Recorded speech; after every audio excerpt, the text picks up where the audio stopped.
Comedian अपूर्व क्षितिजमाथि चलाइएको मुद्दा अहिले शहरमा चर्चाको विषय बनेको छ। कमेडी गरेकै भरमा क्षितिजलाई सरकारले 4वटा मुद्दा लगाएको छ। बुधबार अदालतमा दर्ता गरिएको मुद्दामा अपूर्वलाई 5 वर्षसम्म कैदमा राख्न र निजबाट क्षतिपूर्ति भराउन माग गरिएको छ। अहिले जिल्ला अदालतले क्षितिजलाई 2.5 लाख दरोटीमा छाडेको छ। कमेडी गरेका अपूर्वले अमुक समुदायको अपमान भएको भनिएपछि माफी समेत मागिसकेका छन्। यस्तै भिडियो पनि डिलिट गरिसकेका छन्। तर तथाकथित अपराध भन्दै धेरै सजाय पनि उनले भोगिसकेका छन्। यस्तोमा हाम्रो समाज कति असहिष्णु हुँदैछ भन्ने उदाहरण बनेका छन् क्षितिज।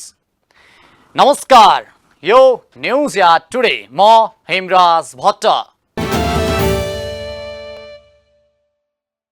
भनिन्छ अहिलेका युवा राजनीतिक रूपमा पनि सचेत भएका छन्। पछिल्लो स्थानीय तह निर्वाचनमा युवाको सहभागितालाई उत्साहजनक रूपमा मानिएको थियो। तर अपूर्व क्षितिजकै घटनामा पनि युवाहरू खुलेर बोल्न नसक्दा जातीय संकुचनको अवस्थामा युवा पनि रहेको देखिन्छ। यता यस पटकको निर्वाचनमा युवा सहभागिता पनि सोचेको भन्दा न्यून देखिएको छ। राजनैतिक दलहरूको उम्मेद्वारहरूमा त युवाको संख्या नगण्य रहेको छ। आउँदो मङ्सिर 4 मा हुने प्रतिनिधि सभा र प्रदेश सभा सदस्य निर्वाचनमा देशभरबाट 5000 बढी प्रतिस्पर्धी चुनावी मैदानमा उत्रिएका छन्। प्रतिनिधि सभाका 165 र प्रदेश सभाका 330 सिटमा प्रमुख राजनैतिक दलका साथै साना दल र स्वतन्त्र उम्मेद्वारहरू गरी 5636 जनाको उम्मेदवारी परेको छ। निर्वाचन अघि समावेशिताका कुरा गर्दै आएका प्रमुख राजनैतिक दलहरूले यति धेरै उम्मेद्वार मध्ये युवा पंक्ति, महिला, दलित, अपाङ्गता भएका व्यक्तिहरू, यौनिक तथा अल्पसंख्यकहरूलाई कति स्थान दिएका छन् भन्ने प्रश्न उठेको छ। हुन त प्रत्येक निर्वाचनमा युवा, महिला लगायतलाई पार्टीले प्राथमिकता दिएको दावी गर्ने दलहरूमा पनि परिवारवाद र आफन्तवादकै कारण सम्भावना बोकेका व्यक्तिहरूले टिकट नपाएर पटक पटक पुरानै अनुहारलाई सघाउन बाध्य छन्। पछिल्लो समय राजनीतिप्रति युवाहरूको आकर्षण यतिसम्म बढ्दो छ कि उनीहरूले आफ्नो भविष्य राजनीतिमा मात्रै देख्न थालेका छन्। राजनैतिक दलका माध्यमबाट होस् वा स्वतन्त्र रूपमा होस्, उनीहरू राजनीतिमा आउन मरिहत्ते गरिरहेका छन्। तर 5 वर्षपछि हुन लागेको आसन्न संघ र प्रदेशको निर्वाचनमा अझै पनि युवाहरूले प्रत्यक्ष जनतामा जाने अवसर पाएका छैनन्। स्वतन्त्र उम्मेदवारी दिएका बाहेक प्रमुख राजनैतिक दलबाट फेरि तिनै पुराना वृद्ध अवस्थामा पुगेका अनुहारहरू निर्वाचनमा होमिएका छन्। प्रतिनिधि सभाका 165 र प्रदेश सभाका 330 सिटमा देशभरबाट परेको जम्मा उम्मेदवारी मध्ये 31.33% अर्थात् 1766 जना मात्र युवा उम्मेदवार रहेका छन्। नेपालमा युवाको उमेर कतिलाई भन्ने विषय बेला बेलामा राजनीतिमा उठिरहँदा 40 वर्ष वा सोभन्दा मुनिका 31% युवाले मात्रै यस पटकको निर्वाचनमा अवसर पाएका छन्। देशका प्रमुख राजनैतिक दलहरूले नै युवालाई अवसरबाट वञ्चित गर्दै आएका छन्। नेपालमा युवाको कानुनी उमेर 16 देखि 40 वर्ष हो। निर्वाचन कानुनले उम्मेदवार बन्नका लागि 25 वर्ष पूरा भएको हुनुपर्ने भनेको छ। त्यस अनुसार उमेरको हिसाबले 25 वर्ष पुगेका हरेक युवा निर्वाचनमा उम्मेदवार बन्न योग्य हुन्छन्। यस पटकको निर्वाचनमा प्रतिनिधि सभा सदस्यका लागि 2412 जनाको उम्मेदवारी परेकोमा तीमध्ये 759 जना युवा रहेका छन्। 759 जना युवा उम्मेदवार मध्ये 356 जना स्वतन्त्र उम्मेदवार रहेका छन् भने दलबाट टिकट पाएका युवाको संख्या 403 मात्रै रहेको छ। प्रतिनिधि सभा सदस्यका लागि प्रमुख राजनैतिक दलहरू नेकपा एमाले 7, नेकपा माओवादी केन्द्रले 6 र नेपाली कांग्रेसले 3 जना युवालाई मात्रै उम्मेदवार बनाएका छन्। कांग्रेसबाट रौतहट 2 का 35 वर्षका मोहम्मद फिरदोस आलम, मोस्ताङका 29 वर्षका योगेश गौचन थकाली र कपिलवस्तु 3 मा 40 वर्षका अभिषेक प्रताप शाह उम्मेदवार बनेका छन्। एमाले 12-3 मा 40 वर्षका ज्वाला कुमारी शाह, काठमाडौँ 10 बाट 39 वर्षीय हिमेश केसी, मकवानपुर 2 मा 40 वर्षका महेश कुमार बर्तौला र गोर्खा 2 मा 29 वर्षीय अब्दुल सलाम मिया, रोल्पा 1 मा 36 वर्षका पूर्ण बुढामगर, बझाङमा 38 वर्षका ऐन बहादुर महर, र कैलाली 3 मा 40 वर्षका गौरी शंकर चौधरीलाई उम्मेद्वार बनाएको छ। यस्तै नेकपा माओवादी केन्द्रले मोरङ 4 मा 37 वर्षका अमललाल मोदी, सुनसरी 1 मा 40 वर्षका मुक्सा महाङ सुब्बा, काठमाडौँ 7 मा 36 वर्षकी अस्मिता सिंह, यमी भट्टराई, भक्तपुर 1 मा 40 वर्षका सुनिल गोठे, जुम्लामा 39 वर्षका गोमा गौतम कुँवर र कञ्चनपुर 1 मा 38 वर्षकी बिना मगरलाई उठाएको छ। राष्ट्रिय स्वतन्त्र पार्टीले सप्तरी 1 बाट निरञ्जन कुशवाहा, धादिङ 1 बाट हिमेश पन्त र मुस्ताङबाट सुदेश गुरुङलाई उम्मेद्वार बनाएको छ। यसैगरी पिछडा वर्ग निषाद दलित जनजाति पार्टीले सुनसरी 3 बाट कुन्दर बहरदारलाई उम्मेद्वार बनाएको छ भने कैलाली 2 बाट मंगोल नेशनल अर्गनाइजेसनका पदम बहादुर बुढा मगरलाई उम्मेद्वार बनाइएको छ। यी बाहेक 25 वर्ष उमेरका 15 जना स्वतन्त्र उम्मेद्वार रहेका छन्। यस्तै अन्य दलमा नागरिक उन्मुक्ति पार्टीले कैलाली 1 बाट 39 वर्षकी रञ्जिता श्रेष्ठ र कैलाली 2 मा 37 वर्षका अरुण कुमार चौधरीलाई उम्मेद्वार बनाएको छ। यस्तै जनता समाजवादी पार्टीले 15 जना, विवेकशील साझा पार्टीले 2 जना मात्रै उम्मेद्वार बनाएको छ। नेपाल मजदुर किसान पार्टीले 36 जना, राप्रपाले 26 जना, मंगोल नेशनल अर्गनाइजेसनले 39 जना, लोकसपाले 15, आमूल परिवर्तन मिसा पार्टीबाट 10, एकीकृत शक्ति नेपालबाट 6, जनमत पार्टीले 14 र जनसमाजवादी पार्टीले 11 जना युवालाई उम्मेद्वार बनाएका छन्। प्रदेश सभा सदस्यका लागि 3224 जनाको उम्मेदवारी परेकोमा 1007 जना युवा रहेका छन्, जसमध्ये नेकपा एमाले 17, नेपाली कांग्रेसले 15 र नेकपा माओवादी केन्द्रले 21 जना गरी 40 नकटेका युवालाई उम्मेद्वार बनाएका छन्। यसैगरी प्रदेश सभा सदस्यमा जनता समाजवादी पार्टीले 35, संघीय लोकतान्त्रिक राष्ट्रिय मञ्चले 14, राष्ट्रिय प्रजातन्त्र पार्टीले 74, लोकतान्त्रिक समाजवादी पार्टीले 21, नेकपा एकीकृत समाजवादी पार्टीले 4, नागरिक उन्मुक्ति पार्टीले 28, नेपाल मजदुर किसान पार्टीले 48 र मंगोल नेशनल अर्गनाइजेसनले 71 जना युवालाई उम्मेद्वार बनाएका छन्। गत वैशाखमा सम्पन्न स्थानीय तहको निर्वाचनमा निर्वाचित भएका मध्ये 40% युवा रहेका छन्। स्थानीय तहमा युवाहरूको उम्मेदवारी बढे पनि देशको नीति निर्माण तहसम्म पुग्नका लागि अहिलेका युवाले 60 वर्ष पार गर्नै पर्ने बाध्यता रहेको छ। ठूला तथा पुराना भनिएका दलहरूले नै आफ्नो पार्टीबाट युवालाई उम्मेद्वार नबनाएकै कारण धेरै जसो ठाउँमा यस पटक पनि वृद्ध नेताहरूका बीचमा नै प्रतिस्पर्धा हुने देखिन्छ। अझ भनौं भने 2074 सालमा भएको निर्वाचनमा 5190 जनाको उम्मेदवारी परेकोमा 1809 अर्थात 34.85% युवा उम्मेद्वार रहेका थिए। तर यस पटक अघिल्लो वर्षको भन्दा झन युवाहरूको उम्मेदवारी कम परेको हो। युवाहरू जोश जागरका साथ वैकल्पिक शक्ति बनाउन हिँडेका थिए। कुनै बेला विवेकशील नेपाली पार्टीको सुरुवात यसैको उदाहरण थियो। तर राजनीतिमा स्पष्ट दिशा र विचारधारको अभावका कारण वैकल्पिक शक्तिहरूले जनअनुमोदन पाउन सकेनन्। कतिपय वैकल्पिक शक्तिहरूको सत्ताका लागि नै लालायित देखिए। नेपालमा वैकल्पिक राजनीतिको सुरुवात गर्न खोजेको विवेकशील नेपाली पार्टी विवेकशील साझा हुँदै अहिले भत्ताभुङ्गको अवस्थामा पुगेको छ। कुनै समय दल भनेकै कांग्रेस, एमाले, माओवादी र राप्रपा हुन् भन्ने बुझाइ आम जनमानसमा थियो। तर अहिले राजनीतिलाई केही व्यक्तिको चङ्गोलबाट निकालेर आम नागरिकमाझ पुर्याउन नयाँ पार्टीको गठन हुने क्रम पनि बढ्दो छ।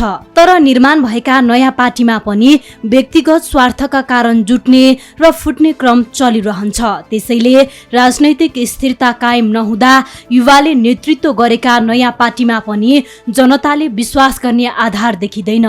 त्यस्तै देशको अवस्था परिवर्तन गर्नका लागि युवाहरूको नेतृत्वमा 2069 मा निर्माण भएको पार्टी हो विवेकशील नेपाली दल। यस पार्टीले 2070 मङ्सिर 4 गते संविधान सभा निर्वाचन लड्नका लागि 2070 कै असोजमा काठमाडौँ 1, 4, 5 र 8 बाट 4 जना युवालाई मैदानमा उठाएर राजनीतिक यात्रा सुरु गरेको थियो। त्यसपछि 2071 जेठ 29 गते विधिवत रूपमा निर्वाचन आयोगमा विवेकशील नेपाली दल दर्ता भयो। यस पार्टीका नयाँ अनुहारले सामाजिक, राजनीतिक र आर्थिक अभियान सहित विवेकशील नेपालीलाई अघि बढाए। नेपाली राजनीतिमा विवेकशील दलको चर्चा चुलिँदै गयो। यस पार्टीले स्वर्गीय उज्जवल थापाको नेतृत्वमा वैकल्पिक राजनीतिले सामाजिक मुद्दालाई मूलधारको राजनीतिसँग जोड्न सफल पनि भएको थियो। उता 2073 फागुन 17 गते बीबीसीबाट राजीनामा दिएर पत्रकार रविन्द्र मिश्रले साझा पार्टीको घोषणा गरे। 2074 साउन 11 गते विवेकशील नेपाली दल र साझा पार्टी मिलेर विवेकशील साझा पार्टी निर्माण भयो। विवेकशील साझाले 74 कै प्रदेशसभा र प्रतिनिधि सभा निर्वाचनमा भाग लिएर 2,12,364 मत प्राप्त गर्यो। अहिले संसदमा रहेका दल बाहेक सबैभन्दा ठूलो दल बनेर विवेकशील उदायो। तर जुटेका दुई दलका नेता बीचको कार्यशैली तालमेल नमिलेपछि 2075 पुस 17 गते विवेकशील साझा पार्टी फेरि विवेकशील नेपाली दल र साझा पार्टीमा विभाजित भयो। करिब 23 महिनाको अभ्यासपछि फेरि दुर्भाग्य दोस्रो एकीकरणको 8 महिनापछि अध्यक्ष मिश्रले राजावादी धार लिएपछि पार्टी वैचारिक रूपमा विभाजित हुन पुग्यो। त्यो अवस्था अहिलेसम्म पनि कायमै छ। एउटै विचारधारा र एउटै नारा लिएर हिँडेकाहरूको सोचाइ र विचार नमिल्दा व्यक्तित्वको टकरावले आज विवेकशील साझाको अस्तित्व नै जोखिममा परेको छ। अब विवेकशीलको राजनीतिक भविष्य के होला? के विवेकशील पार्टी टुटफुटबाट माथि उठ्न सक्ला त जनचासोको विषय बनेको छ।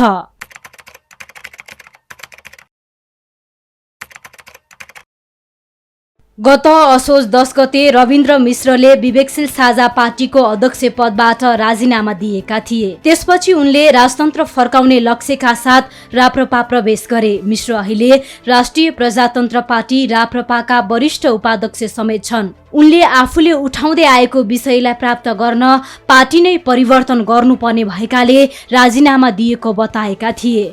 मिश्र अहिले काठमाडौँ 1 बाट प्रतिनिधि सभा सदस्यको चुनावी मैदानमा उत्रिएका छन्। उनले यसपटकको प्रतिनिधि सभा निर्वाचनमा 8,000 मतान्तरले विजयी हुने दाबी गर्दै आएका छन्।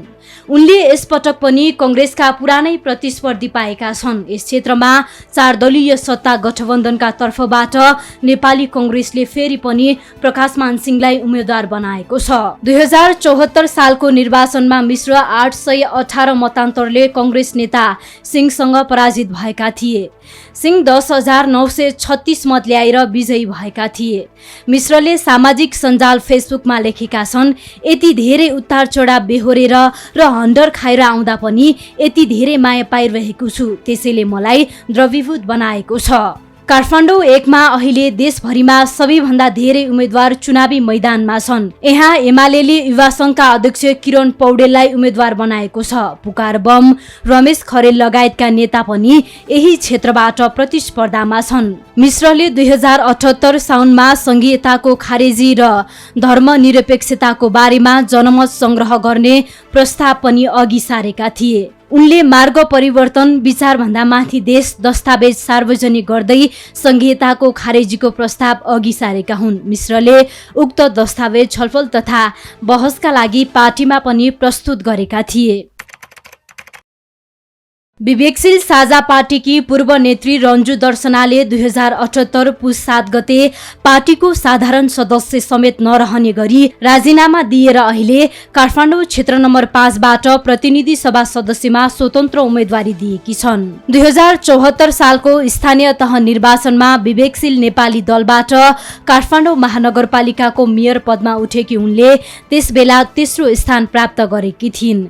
यसपटक भने उनले प्रतिनिधि सभा सदस्यमा स्वतन्त्र उम्मेदवारी दिएकी हुन्। नेकपा एमालेका वरिष्ठ उपाध्यक्ष ईश्वर पोखरेलले पनि काठमाडौँ क्षेत्र नम्बर 5 बाट प्रतिनिधि सभा सदस्यका लागि मनोनयन दर्ता गराएका छन्। 2074 सालको चुनावमा पनि पोखरेल यही क्षेत्रबाट प्रतिनिधि सभा सदस्य निर्वाचित भएका थिए। दर्शनाले 2077 बाट राजनीतिक यात्रा सुरु गरेकी थिइन्। उनले वैकल्पिक राजनीतिक पार्टीको खोलमात्र ओढेको विवेकशील साझा पार्टीमा आफ्नो समय ऊर्जा केही पनि दिन नसक्ने भन्दै आफू पार्टीसँगको यात्रामा पूर्णविराम लगाउने निर्णयमा पुगेको बताएकी थिइन्।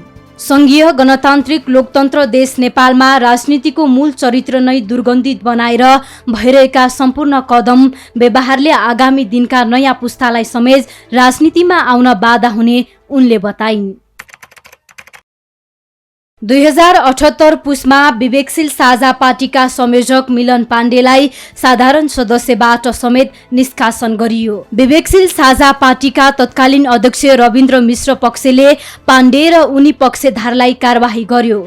त्यसपछि मिश्रले राजतन्त्र पक्षधर विचार ल्याए तर पाण्डेले त्यसको प्रतिकार गरेका थिए। मिश्रले पार्टी छोडेपछि पनि पाण्डेको कारबाही फुकुवा नभएपछि उनी साझा पार्टी नेपालको पाइला चिन्हमा चुनाव लड्न लागेका छन्। अघिल्लो निर्वाचनदेखि अहिलेसम्म आइपुग्दा उनको राजनीतिक जीवनमा धेरै उतार चढाव आयो। पार्टी विभाजित भयो, पार्टीबाट कारबाहीमा परे र सर्वोच्च अदालतमा रिट दिए। आफ्ना निकट युवाहरू मार्फत साझा पार्टी नेपाल नामक दल दर्ता गराए। तर पनि उनी आफ्नो राजनीतिक जीवनबाट विचलित भएका छैनन्। उनीहरूले फेरि पनि चुनावी मैदानमा उत्रिएका छन्। पाण्डेले यसपटक पनि काठमाडौँ क्षेत्र नम्बर 9 बाटै उम्मेदवारी दर्ता गराएका छन्। 2074 को प्रतिनिधि सभा निर्वाचनमा 4949 मत ल्याएर तेस्रो भएका उनले अहिले पनि एमालेका कृष्ण गोपाल श्रेष्ठलाई पुनः चुनौती दिँदैछन्। त्यस्तै पोखराकी 21 वर्षीय मनिषा घरती मगर वैकल्पिक राजनीति मार्फत देशको अवस्था बदल्ने हुटहुटीले राजनीतिमा होमिएकी थिइन्। उनी 2 वर्ष विवेकशील साझा पार्टीमा क्रियाशील भइन्। तर उनै घरती मगरले पार्टीको साधारण सदस्य समेत नरहने गरी राजीनामा दिइन्। त्यस्तै गत असोज 12 मा विवेकशील साझा पार्टीका 6 जना प्रदेश संयोजकले पदबाट राजीनामा दिएका छन्। विवेकशील साझाको प्रदेश 1 बाहेक सबै प्रदेश संयोजकले पदबाट राजीनामा दिएका हुन्। मतदाताहरू अहिलेसम्म राजनीतिमा मुख्य दलका रूपमा देखा परेका दलहरूसँग सन्तुष्ट छैनन्, तर जनताले उचित विकल्प पनि पाउन सकेका छैनन्। उचित विकल्पको अभावमा जनता तिनै दलतर्फ फर्कन बाध्य भएका छन्। तिनै दलले पनि आफूलाई सुधार्नु पर्ने अवस्था देखिएको कुरा त प्रशस्त गर्छन्, तर उम्मेदवार छनौट उनीहरूको व्यवहारमा त्यो देखिँदैन। आम मतदाताले आफ्नो आकांक्षा अनुसारको उम्मेदवार पाएका छैनन्। कञ्चनपुरका मतदातालाई पनि त्यस्तै भएको छ। अहिले सबैतिर चुनावी चहल पहल चलिरहेको छ। सबै जिल्लामा आफ्नो जित सुनिश्चित पार्न उम्मेदवारहरू अहिले जनताका घर दैलोमा पुगिरहेका छन्। अन्य समयमा जनताका हालखबर सोध्न फुर्सद नपाएका राजधानी केन्द्रित रहने शीर्ष नेताहरू पनि अहिले जनताका घरमै पुगेर आफ्नो र आफ्नो पार्टीका पक्षमा मत माग्नमा व्यस्त रहने देखिन्छन्। केही पार्टीबाट उम्मेदवार विगतकै दोहोरिएका छन्। निर्वाचनमा पार्टीका उम्मेदवार दोहोरिए जस्तै कतिपय पार्टीका एजेन्डा पनि पुरानै दोहोरिएका छन्। जनता भने यसपटक नयाँ र जनताका पक्षमा काम गर्ने नेतृत्वका खोजीमा छन्। कञ्चनपुरका जनता पनि यसपटक मङ्सिर 4 मा हुने प्रतिनिधि सभा र प्रदेश सभा निर्वाचनमा नयाँ र जनताका पक्षमा काम गर्ने नेतृत्व जिताउने मनसायमा रहेको बताउँछन्। विगतमा विकासको आशा देखाएर जितेका प्रतिनिधिले निराशा बाहेक जनतालाई केही दिन नसकेको जनताको गुनासो छ। जितेर गएका जनप्रतिनिधिको जीवनशैली फेरियो, तर जनताका पीडा अझै उस्तै रहेको सर्वसाधारणको गुनासो छ। यहाँ थुप्रै सम्भावना रहेको, तर त्यसलाई उजागर गर्ने नेतृत्व अहिलेसम्म नपाएको यहाँका जनताको गुनासो छ। यसपटक भने सक्षम र जनताका पक्षमा निस्वार्थ भएर काम गर्ने उम्मेदवारलाई जिताउन आफूहरू अग्रसर हुने कञ्चनपुरका मतदाता बताउँछन्। अब कसै दललाई पनि छान्न चित्त बुझिया छैन। जो राज्यको लागि जनताको लागि केही हेरिदिने मान्छे भएबाट जनताले त्यो छान्नुपर्ने कुरा। स्वच्छ हिसाबले कसैको मासु भातमा नबेची, दारूमा नबेची, राम्रो हिसाबले चाहिँ राम्रो योग्य मान्छे जो राज्यको लागि के गर्नु सक्छ तसै मान्छेलाई छानिदिउँ भने म दौडिया छौँ गाउँ गाउँमा। राज्य बिग्रियो, डोलिसक्यो यिनले। अब राम्रो मान्छे छानौँ, पार्टीका भए पनि स्वतन्त्र हिसाबबाट भए पनि चाहे जोसुकै मान्छे भए पनि राम्रो विचारको मान्छे छानिदिनुस्। चुनाव नजिक आएपछि नेता र तिनका कार्यकर्ताहरू जनताका माझमा विभिन्न प्रलोभन लिएर जाने गरेका छन्। यो विगतदेखिकै प्रविधि हो। जनताले पनि यही गलत प्रविधिलाई बढावा दिएर गल्ती गरेको कतिपय मतदाता बताउँछन्। क्षणिक लोभ लालचमा नफसेर जनताका पक्षमा निडर भएर काम गर्ने सक्षम उम्मेदवारलाई जिताउनु पर्ने भए पनि विगतमा मासु भात र पैसामा भोट वर्षौं जनताले पछुतो गरेर बिताउनु परेको बताउँछन्। यसपटकको प्रतिनिधि सभा र प्रदेश सभा निर्वाचनमा भने नेताको प्रविधि बुझेर भोट दिने मतदाताले बताएका छन्। जनता नेता त फेरि त्यही नेता आएर प्रगति केही पनि भएको छैन। जुन नेता आए पनि जस्ताको तस्तै छ। अब आउने चाहिँ विकास गर्ने खालको नेता आउँदा चाहिँ बेटर हुन्छ जस्तो लाग्छ मलाई। विकास गर्छु भन्ने मात्रै होइन, गरेर देखाउने चाहियो कि। जस्तो काठमाडौँको बलेन शाह जस्तो भन्नु न, स्पष्ट जे भन्यो त्यो गर्ने के, आश्वासन दिने, जनताहरूको चुनावको मुखनिर चाहिँ घर दैलो जाने, मासुभात खाने, मासुभात खिलाउने, अब अलिअलि खर्चपाती पनि दिन्छन् होला त्यो भन्ने पनि सुनेर त्यस्तो नेता आएर त्यस्तोलाई भोटै नदिए जाति, त्योभन्दा स्वतन्त्रलाई मजाले जसले काम गर्ने उसलाई चुनाएर तिनीहरूलाई चाहिँ जिताएको बेटर हुन्छ। युवाहरूको लागि चाहिँ वैदेशिक अब चाहिँ यहाँ अझ त्यो भविष्य नदेखेर विदेशी आँटिरहेको छु, अब विदेशी जान्छु भन्ने सोचिरहेको छु। त्योभन्दा त नेपालमै रोजगारीमूलक उद्योगी खोल्ने, उद्योग खोलेर नेपालमा रोजगारी गराउने खालको नेता भइदिए अझ बेटर हुन्छ जस्तो लाग्छ। अहिलेसम्मका हाम्रा शीर्ष नेताहरूले गरेको कामदेखि हाम्रो देशका सम्पूर्ण जनता, म लगायत सम्पूर्ण जनताहरू चाहिँ एकदमै पीडित भइसकेको अवस्था छ। अब सबै नेतालाई त एउटै भन्न मिल्दैन। अब अहिले हुन गइरहेको मङ्सिर 4 गते हुन गइरहेको निर्वाचनमा चाहिँ एकदम योग्य, सबल, बौद्धिक, विकास प्रेमी नेतालाई चाहिँ हामीले छान्नुपर्छ भन्ने जस्तो मलाई लागिरहेछ। हामीले हाम्रो भन्दा पनि राम्रोलाई हेर्नुपर्ने अवस्था मैले देखिरहेको छु। चुनावका बेला नेता घरदैलोमै आएर जनताका समस्या तत्काल समाधान गरिदिने कुरा गर्छन्। मिठा आश्वासनसँग भोट साटेर जान्छन्, तर जनताका समस्या समाधान गर्छु भनेर जितेर गएका प्रतिनिधिलाई फेरि जनताको घरदैलोमै आएर समस्या सुन्ने फुर्सद कहाँ छ र? जनताका सामु नआउने, फेरि जनताका दुःख पीडा र समस्या बुझ्न नसक्ने उम्मेदवारलाई यसपटक आफूहरूले भोट नदिने कञ्चनपुरका मतदाताले बताएका छन्। नेता त कत्प अनान कत्प जना जो हामीलाई अब गरिबलाई जनतालाई हेरन्छ, दोबन्छ, आफ्नो गाउँको विकास गरन्छ, उलाई हम मान्ने भ्या। अब कत्प अनान कत्प झन्नान उनलाई हय गरे गर्दै भ्या जाने भ्या, यहाँ विकास केही नहुने भ्यो, न गरिबलाई हेर्दै पर अहिले 2.5 लाख लाए पनि मैले विदेश पठाएँ, टिकट लागन्छ 20-30 हजार लागन्छ, यहाँ 2.5 लाख खाए बढी लाग्यो, कहिलेलाई दिइरहेको छ। जो भविष्य गरिब जनतालाई हेरन्छ, दोबन्छ, उलाई चुन्नेले हुँ, दिनेले हुँ, भोट सबतिर गरिदिए हुँ। अब सायद कत्प अनान कत्प झन्नान।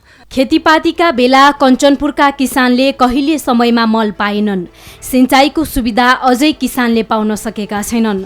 अभावका बीच हुर्काएको बालीको मूल्य नपाउँदा कहिले यहाँबाट जितेर गएका जनप्रतिनिधिले बोल्न फुर्सद पाएनन्। हरेक वर्ष बर्खायाममा नदीले कटान र डुबानको समस्या बढाउँदा जनता एक्लैले त्यो समस्यासँग जुझ्नु परिरहेको छ। चुनावका बेला भने उम्मेद्वारहरू यी समस्या तत्कालै समाधान गरिदिने, सधैँ जनताको समस्या समाधानका लागि पहल गरिदिने प्रतिबद्धता र आश्वासन बाँड्ने गर्छन्। यसपटक उम्मेद्वारका कुरा मात्रै नसुनेर उसको क्षमता पनि विचार गरेर सक्षम उम्मेद्वारलाई जिताउने अभियानमा छन् कञ्चनपुरका मतदाताहरू। अन्य जिल्ला र ठाउँका मतदाताले पनि विवेक पुर्याएर मतदान गर्न आवश्यक देखिन्छ। नभए अहिले हतारमा जनप्रतिनिधि चुन्दा 5 वर्ष जनताले पछुताउनु पर्ने देखिन्छ। दशैं सकिएको केही समय बितिसकेको छ। ग्रामीण क्षेत्रका जनता अहिले लगाएको बाली भित्र्याउनमा व्यस्त छन्। यस बीचमा तिहार र छठ पर्व सङ्घारमा आइपुगेको छ। त्यसको केही समयपछि निर्वाचन हुँदैछ। निर्वाचनको प्रक्रिया सुरु भइसके पनि कामको मौसम र चाडपर्वले गर्दा निर्वाचनको माहौल अझै तात्न सकेको छैन। कतिपय दलका नेताहरू पनि मतदातासँगै खेतमै गएर काम गर्न थालेका देखिन थालेका छन्। यस्तोमा अरू कुनै वर्ष खेतमा काम नगर्ने तर निर्वाचनका बेला देखावटी गर्ने भनेर नेताहरूकै आलोचना भइरहेको छ। हवस् त आजलाई न्युज एट टुडे यति नै। हामी सबै बिदा चाहन्छौँ। नमस्कार।